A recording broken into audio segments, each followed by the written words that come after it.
హబక్కుకు గ్రంథం అంతా ఇదే. ఏంటి నువ్వు చూడవా, అసలు ఉన్నావా నువ్వు? ప్రపంచంలో ఉన్న అన్ని రకాల భక్తులకు ఇదే క్వశ్చన్. అయితే భక్తులు ఏం ఎక్స్పెక్ట్ చేస్తారంటే జరగంగానే ఆయన కత్తెత్తుకొని వచ్చేసి వేసేయాలనుకుంటారు. But God doesn't work like that. ఆయన అలా పనిచేయడు. ఆయన ఏమంటాడు అని అంటే, నా ప్లాన్ ఒకటి ఉంది, నేను చేస్తున్నా. అప్పుడు హబక్కుకు కోపం వచ్చి దాన్ని ఏమంటారు, అలిగితాడు. అలిగి పై గోపురం ఎక్కి మఠం వేసుకొని కూర్చుంటాడు. నువ్వు చెప్పు నాకు ఇప్పుడు ఆన్సర్. భక్తిహీనులు, అసలు భక్తి లేని వాళ్ళు, మాకంటే తక్కువ నీతి పరులు వచ్చి మాకు బుద్ధి చెప్తారా? మేము హింసింపబడటం నీకు ఇష్టమా అని అడుగుతాడు. ఈయన ఏంటిది ఇలా చేస్తావా అంటే, దానికి ప్రభు ఏం చెప్తున్నాడు అని అంటే, నువ్వు చూస్తుండు, నేను చేస్తున్నా, నేను ఒక నూతన కార్యం చేస్తున్నా, అది వస్తుంది, అది జరుగుతుంది, you just need to see it. నన్ను క్షమించు, నాకు ఇప్పుడు అర్థమైంది. నువ్వు చేస్తున్నావు పని, యూఆర్ వర్కింగ్ బిహైండ్ ఇట్, కాకపోతే నేను అనుకుంటున్న పద్ధతులు చేయట్లేదు. నాకు ఇక్కడే ఇలాగే పైనుంచి ఉరుములు పడాలి, కింద భూమి పగిలిపోవాలి అని నేను ఎక్స్పెక్ట్ చేస్తున్నాను. అలా కాదు, you have a different way.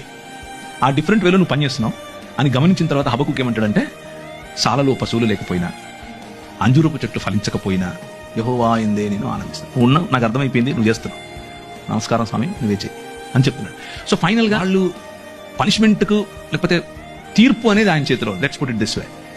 మనం అనుకున్నట్లుగా కాకపోయినా ఆయన తనదైన శైలిలో, తన పద్ధతిలో సమస్తాన్ని నూతనపరుస్తున్నాడు. కొందరికి ఛాన్స్ ఇచ్చి నూతనపరుస్తాడు, కొందరికి పళ్ళు రాలగొట్టి నూతనపరుస్తాడు.